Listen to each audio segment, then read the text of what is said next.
Singularity. We are here today at Bitcoin Expo 2014 in Toronto, Canada, and I am here with perhaps the most prolific Bitcoin expert who has given perhaps hundreds of interviews on the topic, if not thousands already, and in a way maybe even the face of Bitcoin, if it were, for at least for beginners such as myself, Andreas Antonopoulos. I appreciate the introduction. I like to think of myself as a big fan of Bitcoin, but certainly not the greatest expert. But I really enjoy this topic, and fortunately I get the opportunity every day to talk to the really smart people who understand Bitcoin and to learn from them, and then try to make it approachable and understandable to others. That's fantastic, because among my audience, it would be very hard for you to find smarter audience than mine. I would dare to claim. So, Andreas, let's start at the very beginning, right? At sort of the Big Bang, if it were, the singularity. And that's to say, the first moment when you actually heard about Bitcoin. When was it and how did it happen? So, I've been involved with digital currencies since the late 80s. I was interested in the area of cryptography and digital currency, free speech and expression, and the things that go with that. And I just was not involved in the space for a while. And then in 2011, I first heard about Bitcoin. And my reaction was completely dismissive. I thought, same as me. Nerd money, whatever. And I just ignored it. Now, since then, I found out that a lot of people had a similar first reaction, which even people who are deeply enmeshed in digital cryptocurrencies and digital currencies and really understood the topic, it just seemed like such an improbable candidate for success. I think that's one of the interesting things. The second time I heard about Bitcoin, about 6 months later, I decided to read the Satoshi paper, which is the white paper written by Satoshi Nakamoto. It's very accessible, even for a non-technical audience, but especially for a slightly technical audience in any scientific discipline. If you've read a scientific paper, it's very approachable, and it's one of the best pieces of writing I've ever seen. In 9 pages, not only explains the entire concept, but even predicts several things that happened years later and how it would unfold as a system. And I started reading this paper, and I remember about halfway through, I just had this moment of epiphany, which has happened to me 4 or 5 times in my life. The first time I had a computer, first time I went on the internet, the first modem, the first time I used Linux. You know, these moments of just being overwhelmed. And I suddenly realized this isn't a currency. It's a trust network. It's a value network. It's a distributed model for trust without the central authority. And it hit me so hard, and I thought, just the possibilities of this, and immediately I started thinking about, oh, you could do this, and it solves this other problem, and you could do so many things with it, and currency is just such a tiny part of it, and completely derailed my life for 4.5 months. Completely derailed it. I spent 18 hours a day reading everything I could find about Bitcoin. I didn't have time to eat. I didn't have time to do anything else. I couldn't get off a laptop. I would wake up in the morning, pick up a laptop and start reading about Bitcoin, and do that until I couldn't keep my eyes open anymore. Shut it down, sleep for 6 hours, and repeat for 4 months, nonstop. So that was a real singularity in the personal sense then. I had to go through something similar when I discovered the technological singularity and transhumanism, and that totally blew up my mind. And then I had to do the same thing in that realm myself. So I can sympathize very much. And the funny thing is that when I described that experience, the first time I was reluctant to describe that experience because it sounds nuts, let's be honest. I mean, it sounds like a very unhealthy level of obsession, and it is a very unhealthy level of obsession. And when I went to the first Bitcoin conference and I described that experience, every single person I told said, that happened to me. Not to the same extent, perhaps, but in a very similar way. It's that moment when you realize this is so much bigger than what it appears at first glance. I was 10 years old when I got my first computer, a ZX81 Sinclair computer, very, very basic. And I had no idea what programming was, but I was always a bit technically minded. And once I started reading about it on the second page of the manual of the computer, I just got sucked in. I emerged about a year later. I could do assembly programming by that point. I taught myself assembly. And it was just, again, a moment of epiphany. And so with Bitcoin, this experience, which wasn't very healthy, I ended up losing about 25 pounds just because I didn't have time to eat. It's as simple as that. You're lucky, I usually gain. Yeah. And, people around me were worried about my health because, it wasn't a healthy situation. And then I changed my professional focus. I stopped doing other projects. And I decided, this is the thing I want to be doing. And pretty much dropped everything else. Within about a year after that, I switched my focus full-time to Bitcoin. What year was that? This was in early 2012. And in early 2012, I think it was about January or February, I stopped everything. And I just did full-time Bitcoin from that moment on. The same happened to me with the Singularity. I just started full-time blogging and podcasting on the topics related to it. Mm-hmm. And I've been doing it full-time ever since. And for the most part, in the beginning, it wasn't really, it wasn't something that I could do full-time. Same here. But by 2013, it started becoming doable. And I just wanted to tell everyone, every moment. Mm-hmm. I wanted to tell people about this amazing thing that I was experiencing. It's very similar to when I first got onto the internet in 1989. I wanted to tell everyone, this is going to change the world. People are going to do their banking and their shopping, and they're going to communicate in a global community, and this is going to radically change the world. And the response I got was, yeah, Andreas, well, you're 14 and you should really be doing your homework, and yeah, this isn't going to happen for decades. Okay, but it did. So let's jump right in the meat of the matter here, and let's see, for the very beginners like me, presume complete ignorance, right? I mean, I'm not called Socrates for nothing. I mean, I know that I don't know. So tell me, what is Bitcoin? So Bitcoin is many things. It's a currency, but it's also the name of the network that supports this currency. And it's also a set of protocols and standards, essentially conventions that everybody can follow to use this, a language. Mm-hmm. And behind it, there's this very special invention, which is the blockchain. And the blockchain underpins Bitcoin and makes it possible to work. Mm-hmm. In order to understand Bitcoin, you have to take a couple of steps back and look at the history of digital currencies. So, when we say digital currencies, what do we mean? Money nowadays is really a series of numbers and spreadsheets in banks. But these numbers are held by banks in trust, and they're centrally controlled, so that you can't transmit digital money unless there's a bank in between that's taking money from one account and putting it into another. Mm-hmm.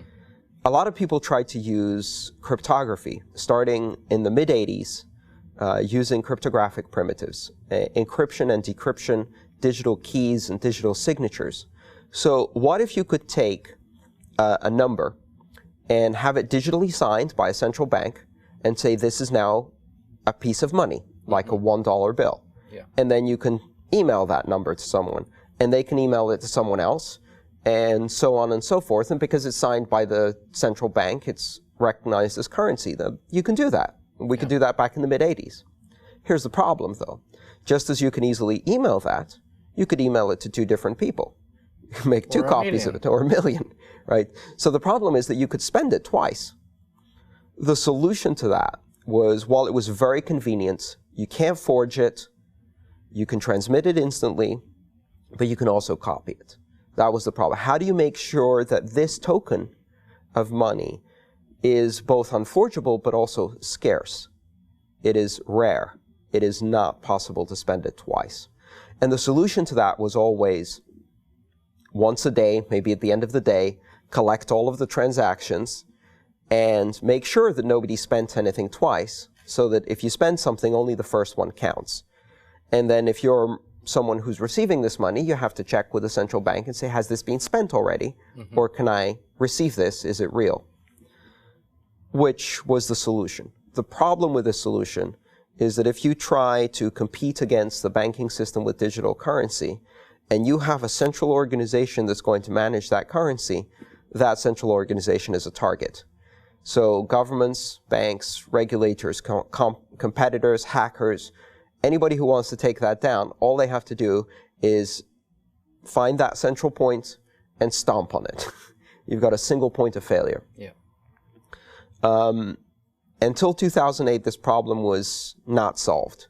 And then in 2008, Satoshi Nakamoto created this combination of a number of different technologies that allowed digital currencies to be issued and exchanged without needing a central authority, without needing a clearinghouse, and solve the problem of double spend. The idea that you could now just as easily email this currency anywhere you want and transmit it on any network.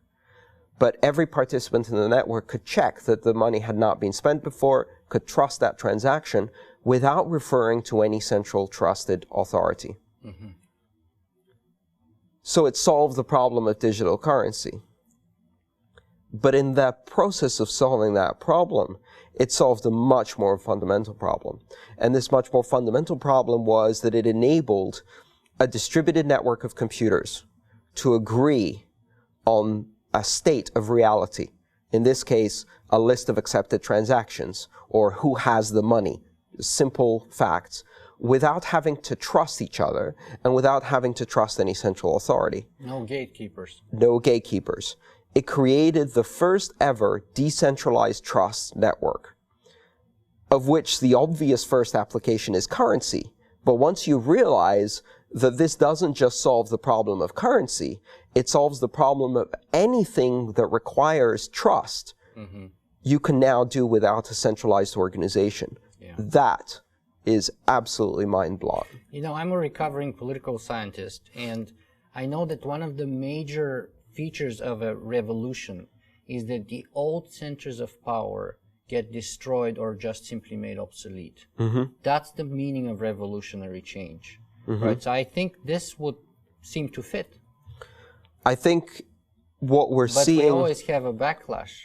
What we're seeing is really a theme that has existed now probably for about 25 years, which is, the theme is the use of technology to solve problems at scale in a decentralized way that previously could not be solved. The internet was the first major example in the first wave of that, because what it allowed us to do is take centralized control over information, centralized control over communication, centralized control over truth, fact, and opinion, and completely decentralize those functions and allow individuals to exchange information, communication, and truth without having to rely on a central party, and most importantly, removing control from centralized institutions that for centuries or millennia had controlled the flow of information and, most importantly, had controlled the origin of truth and the definition of truth on a cultural basis. The internet allowed individuals to derive their own truth without reference to authority. That's perhaps the best benefit from the Cold War and the nuclear arms race that I can think of, because, you know, of course, originally the internet was designed for the Minuteman missiles in the presumption that perhaps the central authority would be hit by the enemy, and then you still should be able to hit back in a decentralized manner. And then little did they know that while resolving that problem, it would create all kinds of issues consequently, or potentialities for amazing freedom and possibilities. Right, because once you create a system that allows for decentralized organization, that system will inherently scale better. and it will deliver more value to each of the participants in that network than any centralized system can. Over time, it will start generating what's called a network effect, where as more participants join the network, it multiplies the value of the network very rapidly. It spreads virally, and each new participant makes the network more valuable. Yeah, and the internet is a perfect case, so is Facebook. So it starts with a small seed. But that seed grows very quickly, and most importantly, every attempt to stop it by creating centralized copies of it fails, because the centralized copies cannot deliver the same amount of value to the participants. They can't scale as fast. Okay, so that's instructive, because now it's happening to money. And not just money, but more importantly, the underlying trust mechanisms of money. And that really changes a lot of things. So the theme of the last 25 years is a theme of decentralization. Decentralization of information and control. And now, with Bitcoin, that's been extended to decentralization of currency, finance, and some of the basic levers of power that have been used by sovereigns and nation states and by very powerful institutions that have used the control over money to apply societal control and political control over big parts of this planet. Yeah, basically the state prerogatives as a political science, the two main features used to be the monopoly over the means of organized violence, and we know that that's been diminishing greatly for at least 20 or 30 years. I mean, Koji Wilson, who was a guest here at the conference again, that was one of his main points that he tried to prove by making a 3D printable gun, which is to say the state has no longer the power to control that kind of technology. And then the next thing that the state used to control and still largely controls is, of course, the supply of money. Yes. And now of the two, centralized control over money is much more important. Because somebody has to pay to control the means of organized violence. Because the means of organized violence are delivered through people, soldiers. And one lesson dictators have learned through millennia of history is that the month after you stop paying your soldiers, they turn their guns on the dictator. And we're beginning to see that actually happen in a number of countries around the world. It's interesting to note how almost every popular revolution where the military has sided with the people, take Romania and the Timisoara Square incident, which started the toppling of the Cold War with Ceausescu, where the soldiers turned their guns on the generals instead of the people. They had not been paid for a couple of months. They had food shortages. You first have a currency crisis or a food shortage, and then the edifice of power that's built on the backs of normal people collapses because you can no longer support it.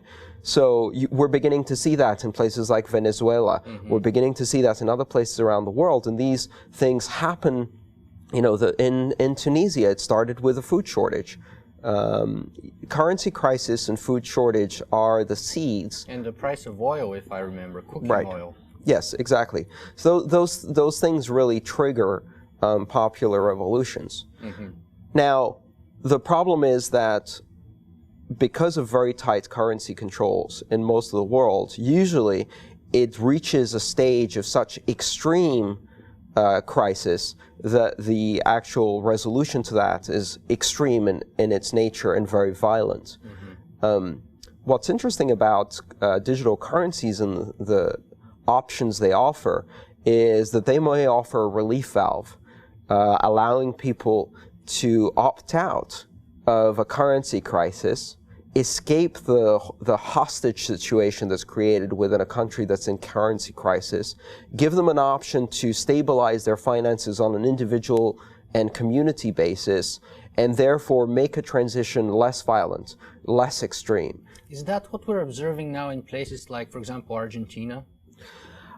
I don't think so yet. We're still very early days. I think it's going to take probably a decade before you start seeing digital currencies having an impact.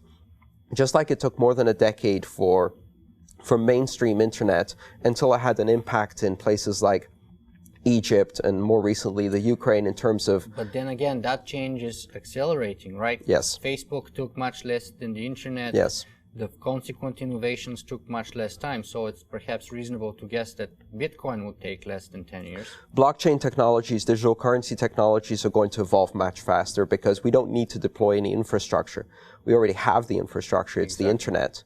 We don't need to lay any more cables. You can now become a participant in a global transnational economy of digital currency simply by downloading an application on your smartphone. That level of adoption can be achieved very, very fast, and that's a very low barrier to entry.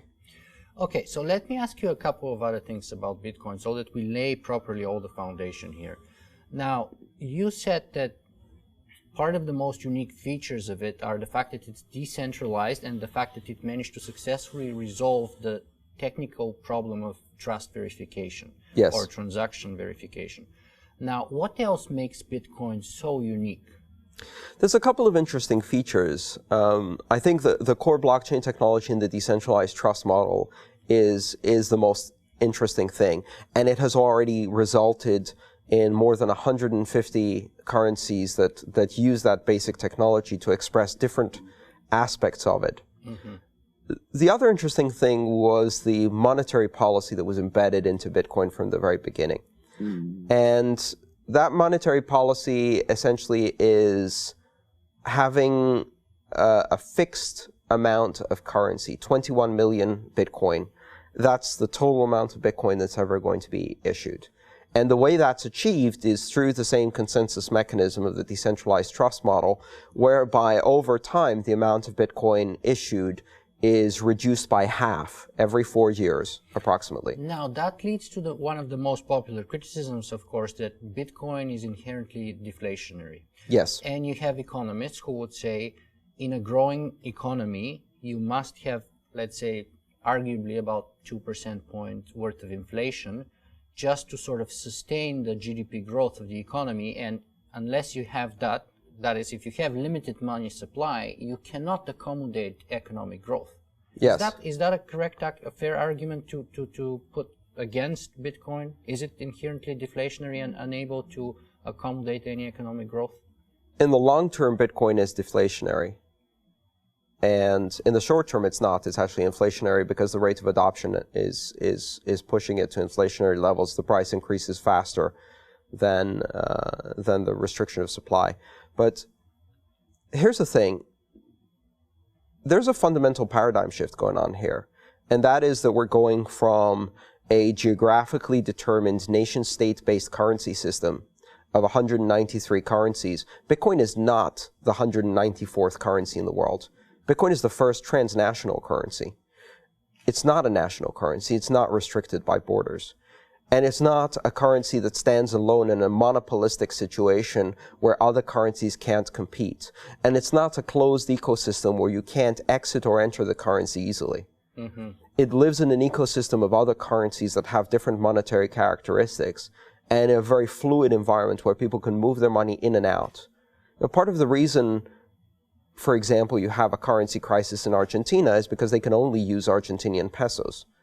If they could pick and choose any of the 193 national currencies at any time, convert them instantly without any physical exchange, and fluidly transact in any currency they wanted, you'd have a very different economic situation and monetary behavior. Actually, you know, I grew up in communist Bulgaria, and I remember one of the choke points, of course, of government control was the exchange rate. Of course. Right? So we were all stuck. It was illegal to use US dollars or own US dollars at that time. Which means that only the Politburo had them. And we had, in those extreme rare situations when you were allowed to have like $100 or there was some ridiculously low limit like that, they set the exchange rate. Right. So that's the choke point of control. So basically you're stuck with that paper, which they control entirely, and you're stuck with it because they control the choke point of exchange. Well, the other thing to realize also is that deflationary currencies only exist in an environment where the currency is issued by a central bank and where that currency is issued against debt incurred by the government through the issuance of treasury bills or government bonds. and where the government has the ability to print an infinite amount of money, the only time you have a deflationary economy, the only time where you have deflationary experience in the currency, is when you have a complete and catastrophic collapse in demand. Because only then can the catastrophic collapse in demand overwhelm the ability of the central printing press to print so much money to create inflation to overcome the deflationary characteristics. Mm-hmm. You really have to have either an obstinate government that refuses to print or can't issue bonds at all, or a catastrophic collapse in demand that sucks every energy out of the economy, and essentially the economy starts sliding backwards. So deflationary experience has only been experienced in a fiat currency in the context of catastrophic demand collapse, like in the lost decades in Japan, like in economies that are in the midst of war or a civil war. Bitcoin isn't a debt-based currency.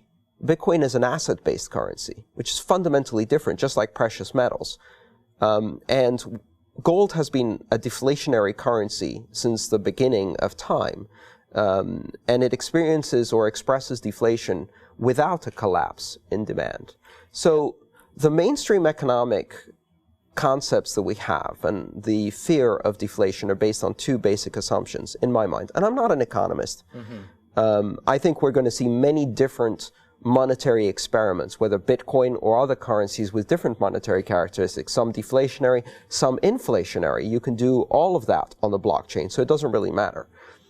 But I also think that some of the criticism you get from mainstream economists who are embedded in the current paradigm of money come from the fact that you never see deflationary economics outside of catastrophic situations, and they're related to debt-based instruments. And the second one is that the things that express deflationary characteristics, like precious metals, cannot easily be transported. Their liquidity or fungibility is limited because you can't easily take a bar of gold and divide it into infinitesimal pieces and then actually use those for trade. A Bitcoin can be divided into 100 million subunits, and you can actually use those in trade just as easily as you could use a whole unit. There's no friction at all in the trade of those units. I mean, obviously the limit would be the transaction cost, right? You cannot divide it more than the actual fee for making a transaction from A to B, right? Because if it's smaller, then yes, the value would be basically yes, gobbled up within the transaction process. And the minimum transaction value would be 1 Satoshi, 100 millionth of a Bitcoin. But you can actually change that. That's the interesting thing. It would be very difficult to get consensus on the Bitcoin network to increase the issuance rate, but you can get consensus to divide it into even smaller units. But there are other problems with say, deflationary units such as gold. So, for example, I'm a new Keynesian, or maybe recovering new Keynesian, I should say, and one of the problems that Keynes had with gold, he actually called it, because after World War I, Britain returned to basically the gold standard. Mm-hmm. And that was a terrible disaster. Mm-hmm. What happened basically was, and Keynes called it the golden prison cage, which basically choked the economy. The reason being that everything went back to gold. The goods and services produced within Britain went to very high prices, which basically annihilated any demand for them, and basically bankrupted all those industries, mm-hmm, and annihilated the local production and local economy. So then his claim was at that time, we need a little bit of inflation in order to sustain growth. We need to be able to sort of float the currency, yes, with our government, and to basically direct a proper economic growth and monetary policy. Yes, and this was in an environment, for the benefit of all. And this was in an environment where the currency in circulation could not be subdivided, because if you have a penny in your pocket, you can't cut it into 1,000 pennies, and you can't cut it into 10,000 pennies and still buy a cup of coffee. So if that becomes too expensive, it creates enormous friction within the economy. This is a completely new paradigm.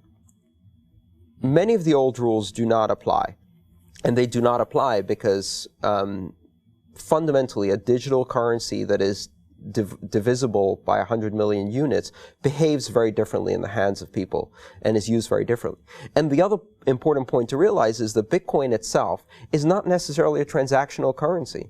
It may end up being a core reserve currency that then backs hundreds of others of digital currencies that act as transactional currencies. Like the fallback. It could become the gold reserve currency, not just a fallback currency, but a currency that backs as a store of value the other currencies, essentially the way gold acted in a gold standard held against reserves.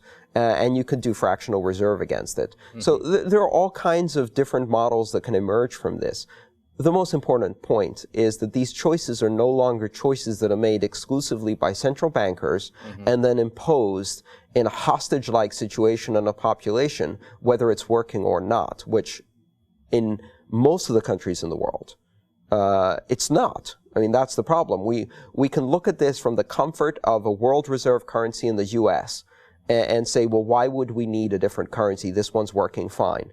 Go ask an Argentinian and they'll tell you exactly why you need a different currency. And the US has the benefit of pretty much exporting debt across the world. Yes, because, exactly. Yeah. But that's, so the exception is the US. Yeah, I agree. The exception are the top 5 currencies. There's 193 currencies and most of them suck.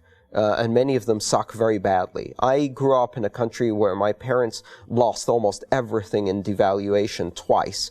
And that's a story that's repeated across many places many places in Latin America, many places in Southeast Asia, many places around the world.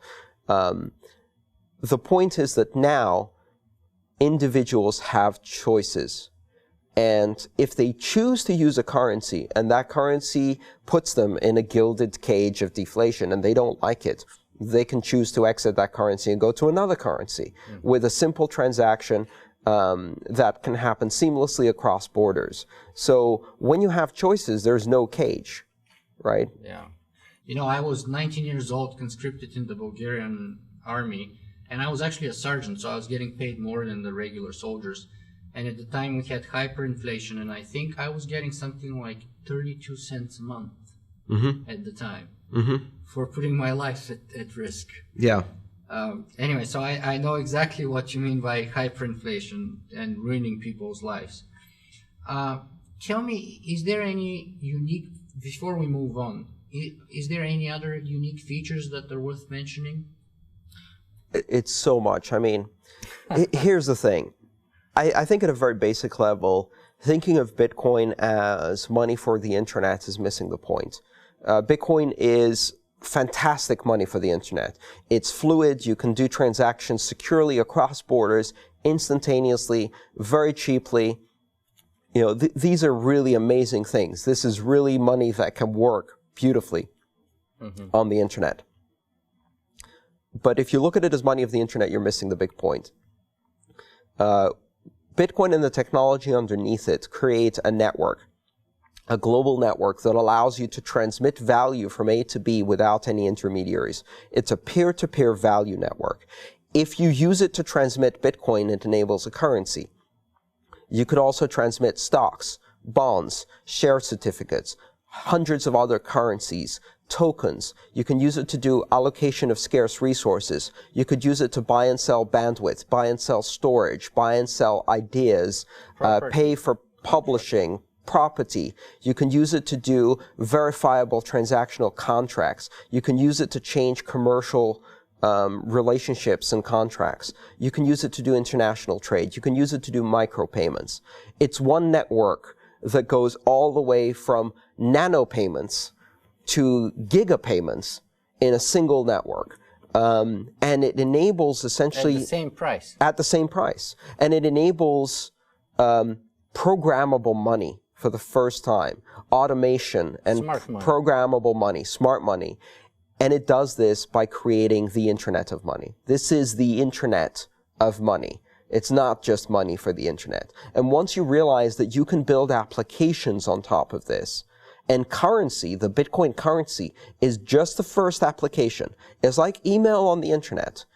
It's good enough to change the world and have everyone adopt the internet. But it was just the beginning. But you don't even imagine what comes next. The World Wide Twitter, Web. Facebook, the World Wide Web. We haven't even built those things yet. Yeah. Some of the people here are building them.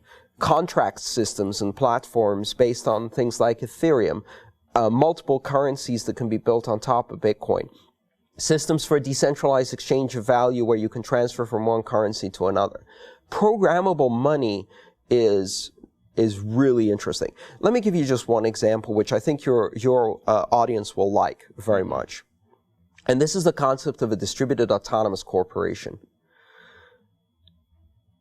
At the moment, every payment system in the world, every currency system in the world requires that the ownership of money is associated with personhood. That means that money can be controlled either by human beings, persons, or the constructs built through association, artificial personhood or corporations that can manage money on behalf of shareholders or behalf of individuals through institutional controls. Mm-hmm. The one thing you can't do is you can't have autonomous systems manage money. They have to be attached to a person. Bitcoin doesn't see personhood. It's not designed to go around personhood. It simply doesn't see personhood. It doesn't see people any more than it sees borders. Just like on the internet, you know, the famous saying, in the internet, no one knows you're a dog, from the cartoon from the 80s. It essentially removes personhood from the equation. Now, what that means is you can have autonomous systems that can control and manage money. One of the concepts that comes out of that is the concept of the distributed autonomous corporation, which is a construct, an autonomous system that owns resources, money, on the internet through Bitcoin or some related technology, and then acts in the interests of shareholders, who may be other autonomous systems or people, doesn't matter, and then can make decisions, spend money, and allocate resources in a completely autonomous manner. Let me give you a post-singularity example. It almost sounds like money for artificial intelligences. Imagine a weak AI system whose goal is to optimize publishing of content, and it can use a Bitcoin bank account to pay for hosting on, say, Amazon Elastic Cloud, which is one of the cloud computing services. It can now buy a month of hosting. During that month, it can then establish a number of blogs and publish news by harvesting it off the web. Then it collects micropayments from the readers of those blogs. And if one of the news sites it builds is popular and successful, it collects more micropayments. If one of these sites becomes more successful than the others, it can spin off a copy of itself, a subsidiary that divests, that then goes out and launches more news based on that code pattern. And then it can buy more hosting capability to pay for the next month of its hosting and bandwidth. If it gets really successful, it can increase the amount of bandwidth it's paying. Mm-hmm.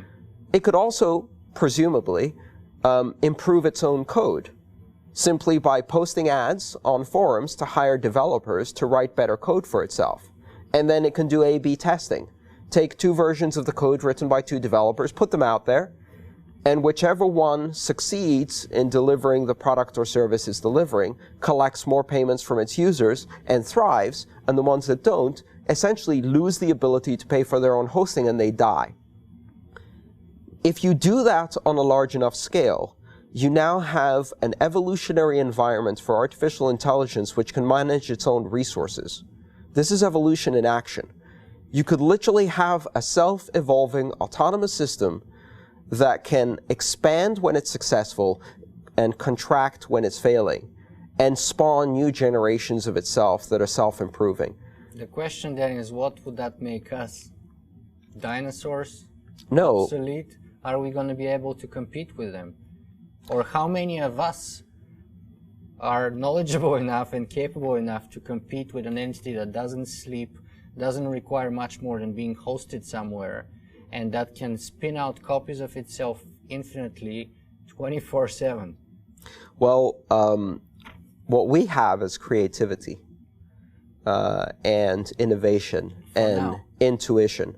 And so what this enables is for the aggregation and distribution of content, very simple functions. You could do similar things, for example, for a decentralized Dropbox function, or for a function that creates and shares Wi-Fi hotspots to establish bandwidth in various locations. And what it allows you to do is take functions that today are managed by institutions and make them self-managing. Make them managed according to a set of predictable rules, deterministic rules. Systems that cannot be corrupted, systems that cannot be co-opted, and systems that cannot be subverted to serve the interests of those in charge, because there is no one in charge. They operate by mathematical algorithm. Let me see if I can come back on topic here with asking that question. Is there no one in charge? Because, so let's talk about mining. How you can mine Bitcoins and see what that says about if there is somebody in charge. So tell us how mining works. So the core concept behind the Bitcoin decentralized trust model is that instead of a central authority deciding what gets added to the ledger of transactions, there's a distributed database which has a list of all of the transactions that happen on the Bitcoin network. And in order to create new transactions, you have to have it added to that ledger so that everyone can recognize that a transaction happened. And instead of a central authority saying, this transaction is good, we'll add it to the ledger, the role of that control over the ledger is passed around. And it's passed around in such a way that there is essentially a global competition that occurs every 10 minutes. And that competition is to solve a specific mathematical problem. And in order to solve it, you have to do a lot of computational work. Depending on how many people are trying to solve it, it gets harder. And as a result, no one is in control, because everyone has to put in the work, and only one person or one system is winning this competition every 10 minutes and has the right to introduce transactions. But they only introduce transactions if everybody else accepts those transactions. And because they have to do a lot of work to write these transactions, it's in their best interest to play by the rules and not cheat. Because otherwise they do all the work, and then if they try to cheat, everybody notices, and their transactions are rejected. And if their transactions are rejected, they don't get the reward. So it's essentially a system of incentives and competition that work to completely decentralize the control among many participants in the network. But does it really work like that? And my point to this is the following. It takes computational power to conduct that work. Yes. Now, imagine Google tomorrow embraces Bitcoin. Yes. Just like I have embraced it for the past 3 months. And we both decide to mine. Yes. Right. Now, who do you think is going to mine more coins, me or Google? You. How come? You're going to be working with a pool of distributed miners all across the world in these associations, just like lottery pools or... Like a mining union. A mining union, exactly. Okay. There is no single centralized institution. So this is the amazing things that happened with Bitcoin. Because we know Google has tons of computing power. Yes, they don't have enough. Does that blow your mind? Totally. They do not have enough. In 5 years, because of this set of incentive structures, the computational network that supports the security of Bitcoin is now the largest computational network in the history of mankind. It is larger than the top 600 supercomputers in the world. It is larger than any nation state can put together. It is larger than any corporation can put together. It has more, it's very specific. It's very purpose-specific computation. Focused and tweaked. And because it's very purpose-specific, you have to do an investment specifically to do Bitcoin mining. And because it's been done for 5 years in a very competitive environment, there is no single entity that alone can bring a majority of computation against Bitcoin anymore. No single entity on the planet. Now, someone could attempt to do this. They would have to actually go out and build chips and fabrication units, specialized chips. Let's say Apple, sitting on $150 billion worth of cash, yes, decides to put $150 billion in mining chips. processors, yes. or chips. First of all, they'd have to do it without anyone noticing. But even if you notice, what can you do? You change the algorithm. How does that change the game? Well, the point is that if a central party tried to do this, they'd achieve two things. First of all, they would violate the trust of the network by doing this, because it would concentrate power in the hands of one group. And so therefore, they would destroy the value of that network, right? So it's not in their interest to do it, because they wouldn't actually get the reward of mining, which is the tokens on the network, because the tokens lose value if they're too centralized. If one group had control, essentially they're building Apple Coin, and then, you know, if you want Apple Coin, then you could use Apple Coin, but most people who are in Bitcoin wouldn't want that. Mm-hmm. So they'd go elsewhere. Mm-hmm. Essentially, they'd switch their mining power to mine a different chain. Mm-hmm. The incentives are such that people want to keep it decentralized. If they see concentration of power in one unit, and this has happened a few times, we've seen power begin to concentrate in one unit, and then it starts dispersing because people want to decentralize it again. Mm-hmm. The incentives are such that it spreads and decentralizes more than the powers to centralize. Mm-hmm. The worst case scenario, if someone tried to do this covertly, is they'd get excluded from the network, because it would be in the best interest of everybody else to keep them off the network. And essentially to isolate them, creating a small island of computation, which is Apple Coin, that, you know, if somebody wanted to use, they could use. This goes back to the fundamental thing I said earlier, which is when you plant the seed of a decentralized system, there will be attempts to create copies of it that are centralized. CompuServe, AOL, yes. Telecommunication providers saying, our voice and video conferencing is better than internet voice and video conferencing, has better quality, it's more reliable. And guess what? The internet wins every single time. The decentralized system wins because it's more open, it allows for more rapid innovation, because it lowers costs more effectively, because it delivers more value to all of the participants. This is especially true in the case of currency because of the network effect.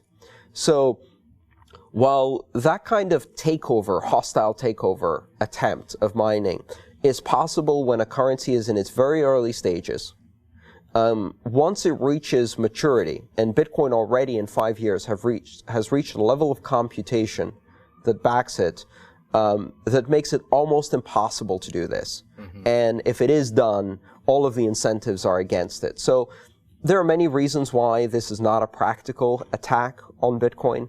And it wouldn't be effective. If anything, it would actually lead to a lot more publicity and strengthening of this algorithm. Keep in mind, through consensus, Bitcoin can change. The blockchain technology can be updated as long as all of the participants in the network agree. And like the internet, it becomes more resilient over time as it evolves to address different threats. Nicholas Nassim Taleb has written about this and called it anti-fragile. The idea that a system that is decentralized, a system that is responsive dynamically to change, and that is able to adapt to external stimuli, over time when it's attacked, it strengthens. That's the same as the human immune system. Your exposure to infections makes your body more able to resist those infections in the future. We've seen this in practice on the Bitcoin network and other digital currencies, whereby attacks against the network force the network to adapt, which then makes it resilient to those attacks. We've seen this on the internet. So every time amount goes down, the network is stronger? In the specific case of Mt. Gox, we saw a failure of a centralized institution that had control of your money. Mm-hmm. No different than the 1,000 banks that fail every year all around the world. Mm-hmm. It really wasn't about Bitcoin. This was about people taking their individual control of their money and handing it over to a third party without any basis of trust. Failure, it was a classic institutional failure. In fact, it was a failure of a centralized institution. There's often, especially now in the early days of this decentralized trust model, when people identify problems in the decentralized trust model, their natural instinct is to go for the most obvious, simplest solution to that, which is a centralized solution. And there's one thing I can tell you about that obvious and simple solution. And it's familiar and comfortable. It's wrong. Always. The obvious, simple, centralized solution to the problem is always wrong. And the reason it's wrong is because it introduces single points of failure, just like empty Gox. It's a lot harder to create decentralized solutions to these problems, whether it's creating a decentralized exchange for converting fiat into cryptocurrencies, whether it's creating decentralized markets that can resist single points of failure. But once you create those decentralized solutions, they then become self-sustaining, dynamic, and resilient. And they get stronger and stronger and stronger over time, instead of becoming weaker and weaker like centralized systems do.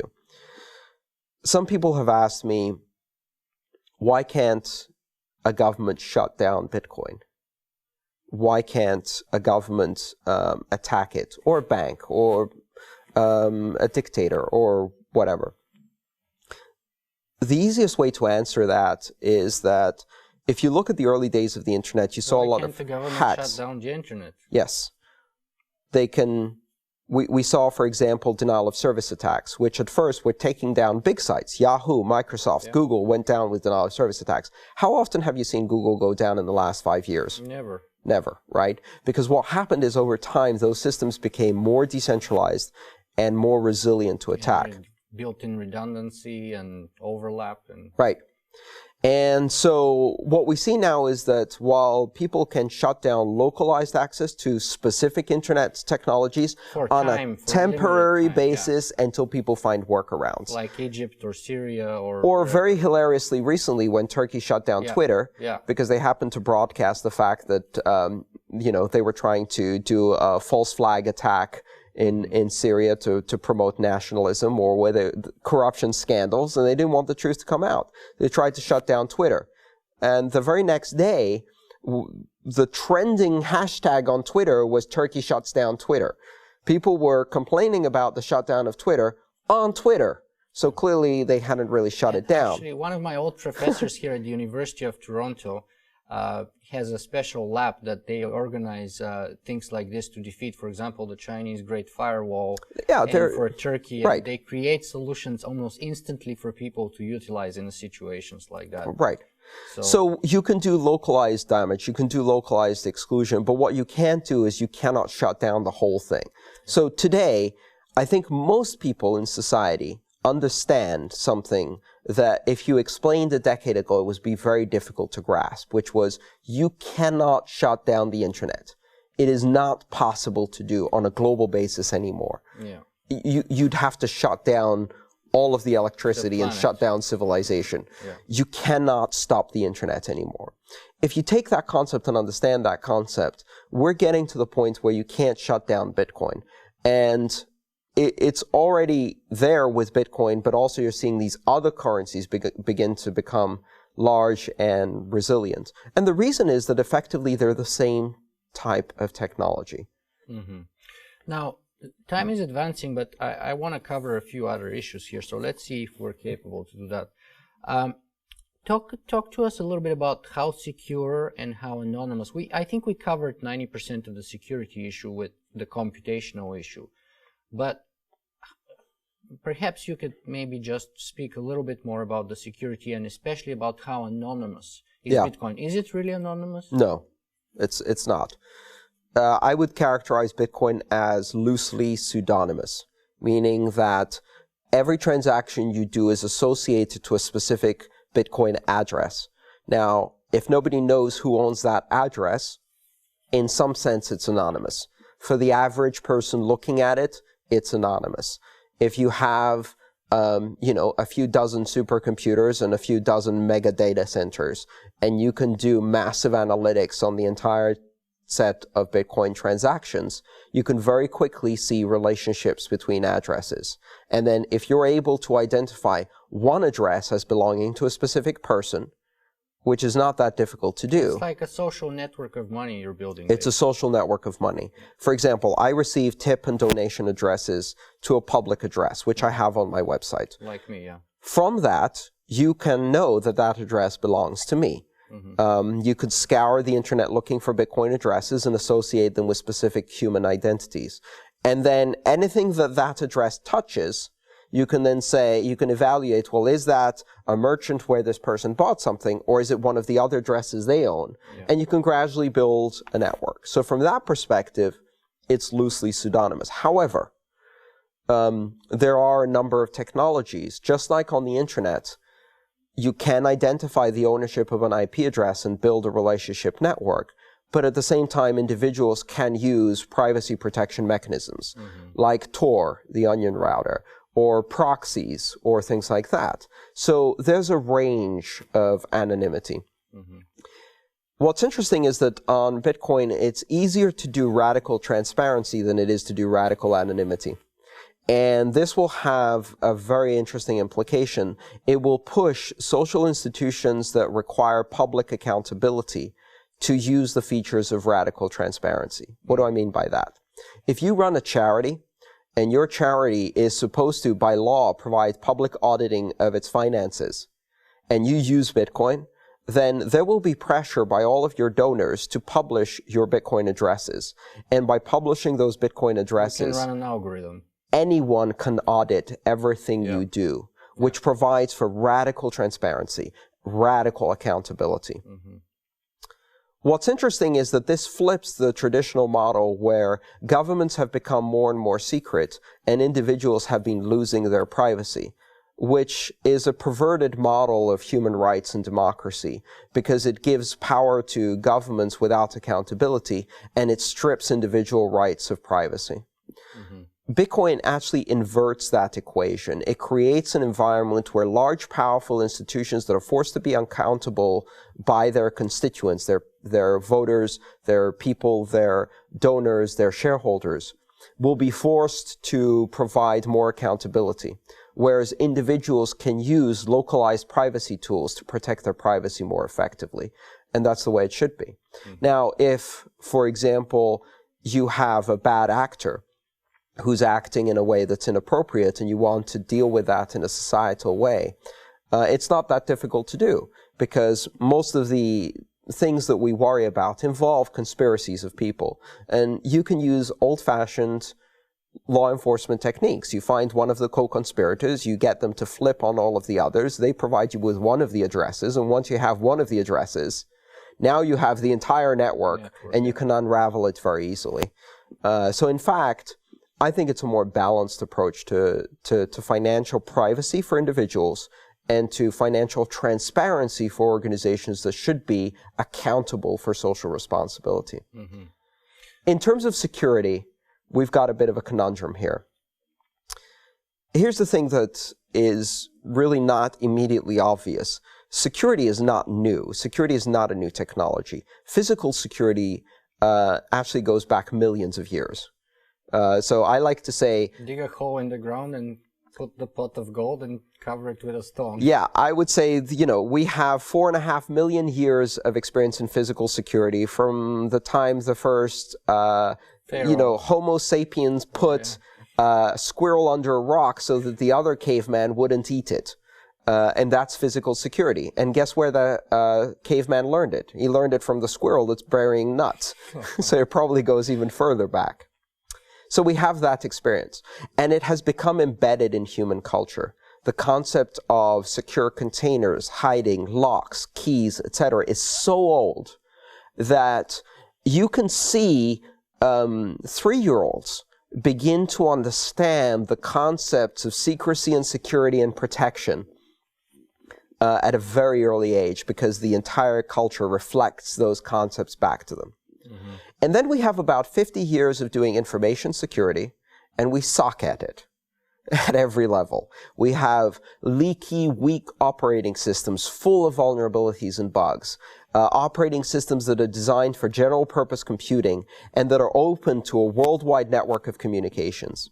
I consider my laptop compromised at all times. I consider my phone compromised at all times. As soon as that device has touched the internet, it is compromised. That's the working assumption I must have in order to maintain security.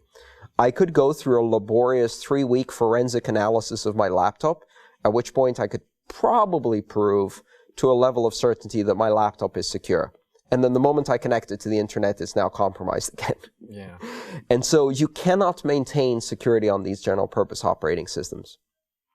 So what is the issue with Bitcoin? In Bitcoin, the user has ultimate control over the security of their keys. You don't own coins. What you own is the keys that unlock coins that are on the public ledger.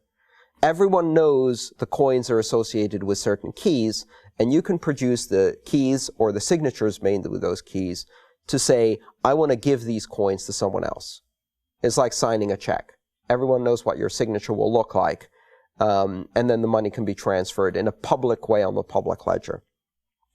If you lose your keys, you lose your money. Simple as that.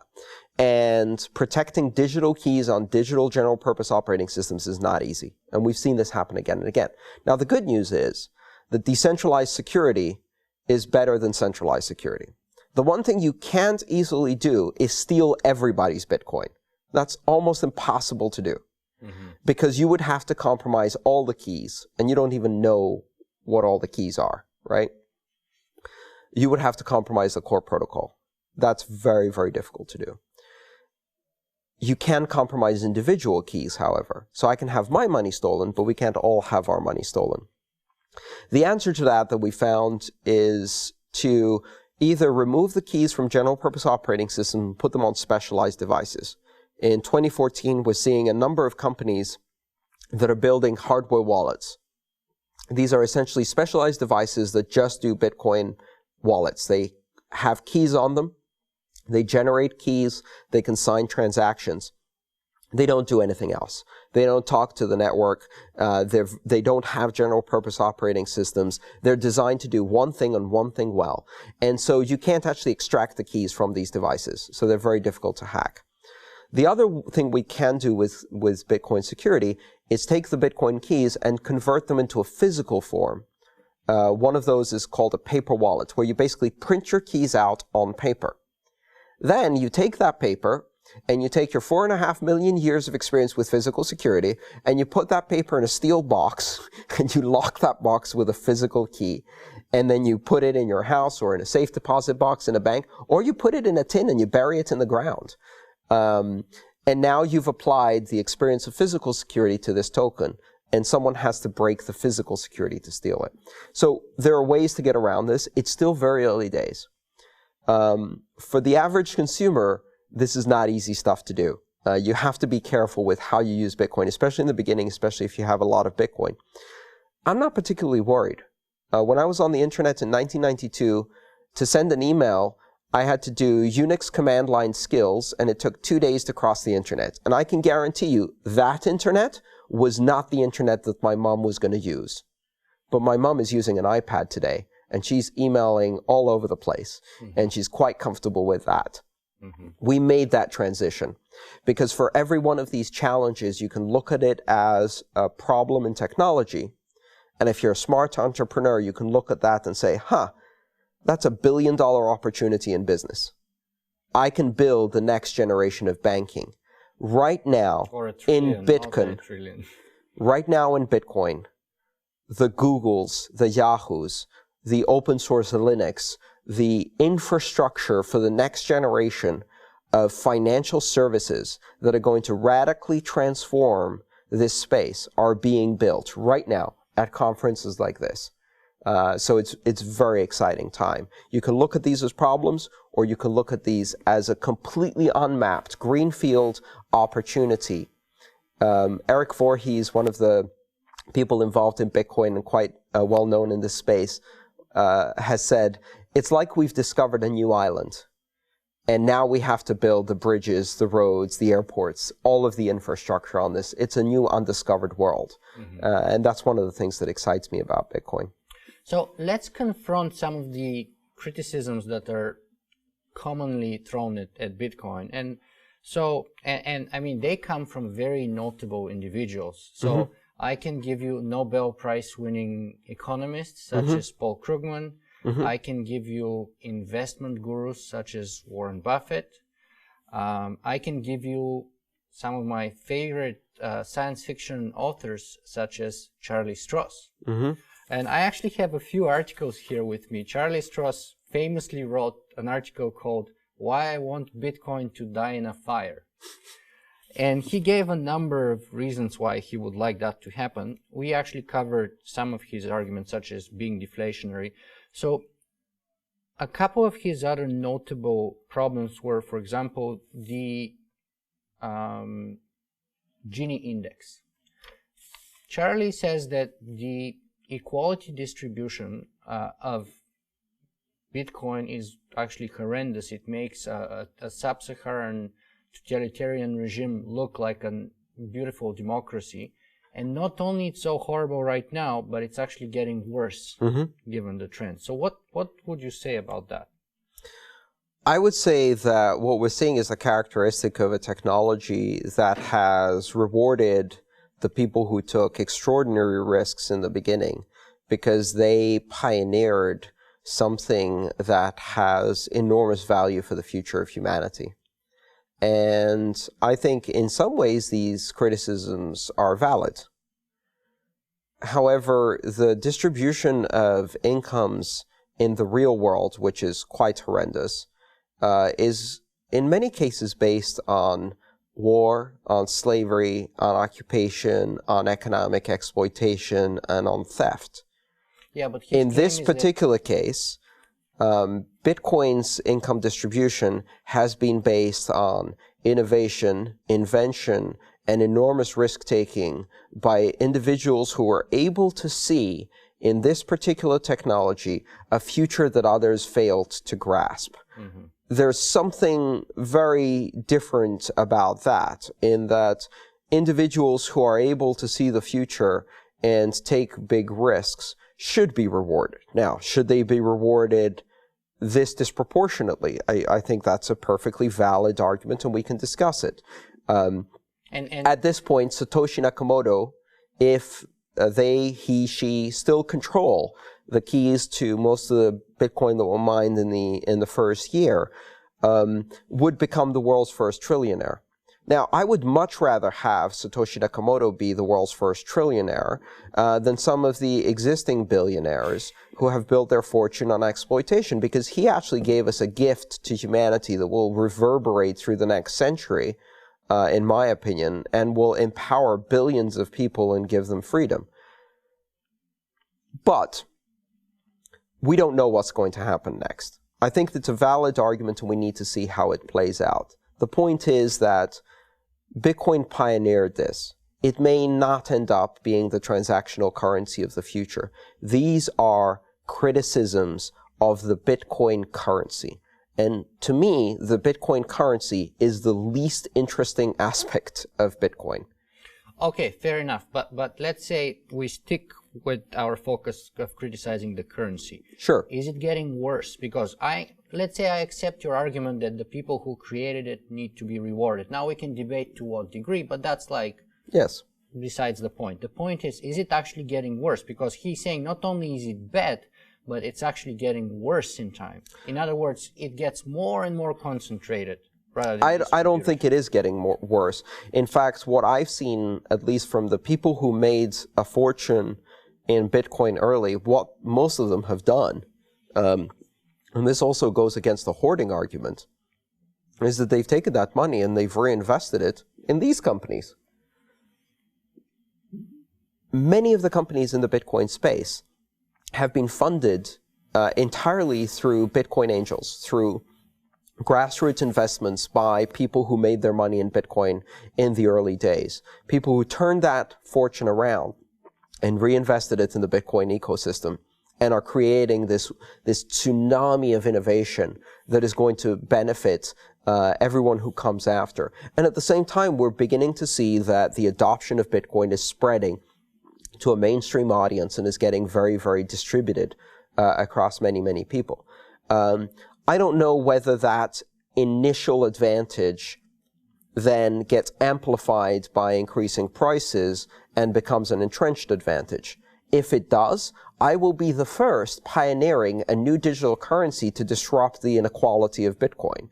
Because just like Bitcoin is disrupting the inequality built into our existing fiat currencies, maybe in 20 years we will need to disrupt Bitcoin. I have no problem with that because... You're not libertarian? Well, first of all, I'm not a libertarian, but most importantly, I'm a disruptarian. I think every single political ism eventually becomes co-opted, corrupted, and captured by the people who gained the early advantage and needs in itself to be disrupted. Change and disruption are the things that lead to progress and rebalancing societal institutions. And here's the thing. The difference is that in Bitcoin disrupting the entrenched financial systems, it's working against closed, proprietary, massively controlled networks of wealth that have millennia-old tentacles embedded into every part of production and society. Disrupting Bitcoin will be a lot easier because you have a fluid transnational currency that can be instantly converted. Bitcoin is a choice. No one forces you to use Bitcoin. If you don't like Bitcoin, you can use another currency. You can create your own currency. We're living in a post-national currency world now where currencies can be created at will and have no inherent monopoly power. So I would much rather be working to disrupt Bitcoin 20 years from now than the much bigger struggle we have now, which is disrupting the Koch brothers and, various other entrenched interests, which have trillions of dollars and control the wealth of the planet vis-a-vis, the other 6 billion who have no access to international markets and international finance that Bitcoin can bring online into a global economic society. It's very important to focus on the technology behind this and not just the currency. The currency is a token. And if we get it wrong the first time, we can build another one very easily, because what we've done is we've broken the monopolistic power of currency and made currency a technological tool that can be deployed by anyone, anywhere, at any time, and a choice that anyone can adopt anywhere in the world. And you preempted my following question perfectly by saying I'm not a libertarian, I'm a disruptarian. And I absolutely love that, by the way, because I'm not a libertarian myself. So even though in the transhumanist community, probably the vast majority of people are definitely libertarians, and which is of course totally fine, because I'm not here to tell people what they should think or what they should do. And I don't hide my own personal opinion too. So I very much respect your frankness and I appreciate it. Which is kind of cool, because we are also in an environment right now where it seems the majority of our friends are libertarian. At any rate... This is a big tent. I mean, I think it's important to note that... I agree. That's a very nice way to put it. The Bitcoin technology itself is neutral. It's neutral to politics. It's neutral to religion. It's neutral to geography. It's neutral to everything. Mm-hmm. Bitcoin is a value network that allows value to be transported from address A to address B. It doesn't care who owns address A, who owns address B, what content the transaction, why the transaction was made, what goods or services it was buying, or even how much value is in the transaction. You pay based on the kilobytes of value you're transacting across the network. It is the first neutral financial network that has ever existed. And what neutrality at the core of Bitcoin allows is the same thing that neutrality at the core of the internet allows. It allows an Egyptian blogger to have the same voice as the New York Times, and sometimes better, because Judith Miller lied and the Egyptian blogger didn't. Yeah. It allows the power to innovate at the edge of the network without permission, which has never happened in financial services before. These things are based on the core concept of neutrality, because Bitcoin as a transport protocol in a network is completely neutral to politics. It's not libertarian. So what's your biggest dream when you speak about Bitcoin in that sense?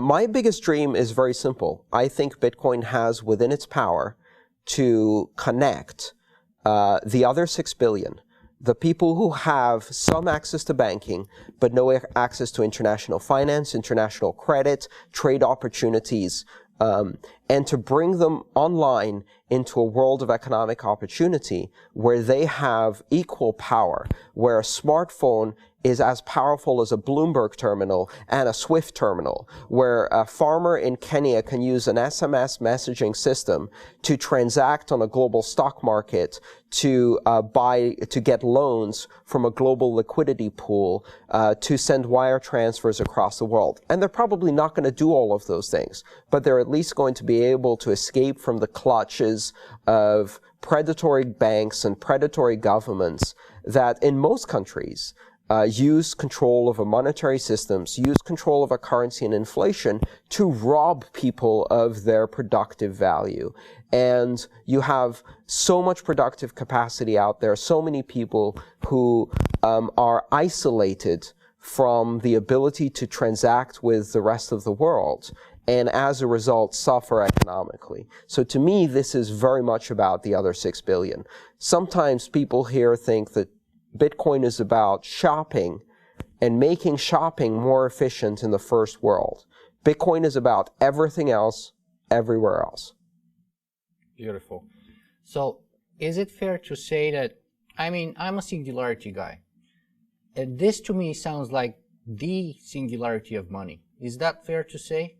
Yes, I think that it opens the door to the ability to have a level of automation and programmability and intelligence and smart money that we haven't even begun to explore. And it's the kind of thing that leads to exponential curves in innovation, exponential curves in development and experimentation and protocols and autonomous systems and so many crazy things that could be built on top of this fundamental platform of programmable money. There have been a couple of historical moments in the history of economics and finance in the world, from the early 1600s and the introduction of corporations and shareholders with the East India Company and the Royal Charters and things like that, which gave birth to the London Stock Exchange and trading and financialization. And you see at that moment in time, economic growth and development going from a flat line to an exponential curve suddenly. We're about to hit that second inflection point where money becomes transnational, global. It is removed from the control of single entities and institutions. It becomes available to everyone on an equal basis. And it becomes a powerful tool for expression and for experimentation and for global trade. And it's programmable.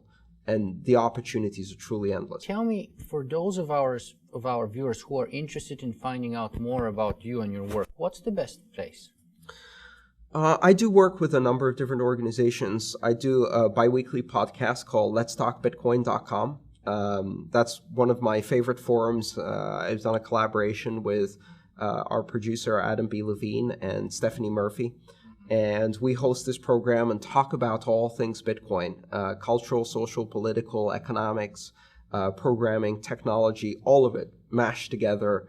And we just explore these topics in a very open way. There are a number of other places people can visit to learn more about Bitcoin. Bitcoins.com, weusecoins.com, bitcoin.org. Those are just some of the places they can visit. And I think the best way to really experience Bitcoin is to get some, even a small amount. Don't be scared by the fact that Bitcoin may cost several $100s. You don't have to buy a whole Bitcoin. You could buy 1,000th of a Bitcoin for $3 right now, or $4. Yeah. Or 100th of a Bitcoin for $4 right now. So you can experiment with this. If you meet someone who owns Bitcoin, give them $5, get them to give you some Bitcoin so you can play around. I donate Bitcoin to people I meet. It's the best way to experience. There's one of these little almost mythological stories that have come out of the Bitcoin experience where Wences Cáceres, who's one of the early Bitcoin pioneers from Latin America, from Argentina, sat down with a bunch of investors and VCs at a golf club and tried to tell them about this thing, Bitcoin. And he got them to install Bitcoin on their phone. And he said, let me send you some Bitcoin, and we'll just move it around the table and see what happens.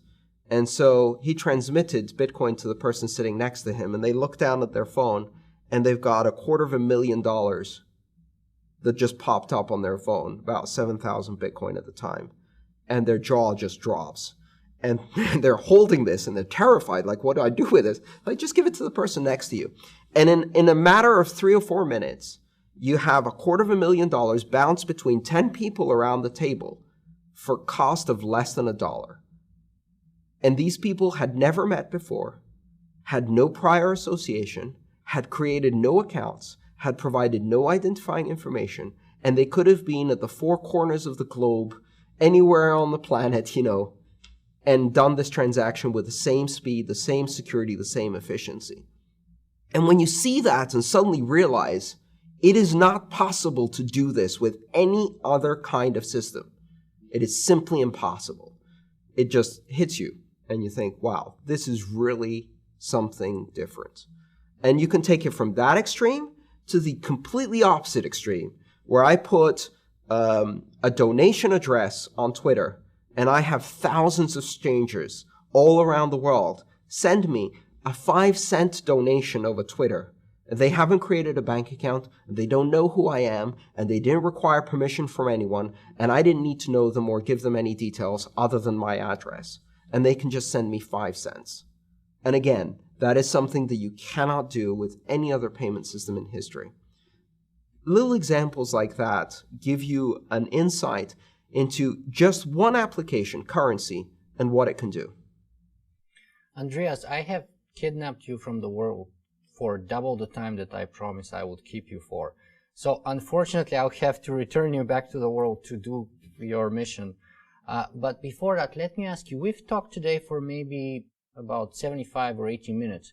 What's the single most important thing, the single most important message that you would like our viewers to take away from our conversation today? Bitcoin is not a currency. Bitcoin is the internet of money. Currency is just the first app. And if you scratch just a millimeter below the surface, you will open this entire world of possibility and realize that this is a trust model, a decentralized trust network that enables so many applications, and it changes so many of the centralized institutions that we depend on as a society, and it will have radical implications for decades to come. If you focus just on the price and the money, you're missing the point. That's like looking on the internet and saying, it's a fancy telephone, we already have fancy telephones. It's a better way to do postage. We already have the postal service. Why would we need the internet? And I heard those exact things said about the internet in the early 90s, and they were wrong. And so look beyond the surface and you will realize there's something a lot bigger there. Well, as a contrarian myself, it was an extreme pleasure to meet my first disruptarian, or self-aware and self-admitted disruptarian. So, Andreas, thank you very much for spending time with us today. Thank you so much. Thanks.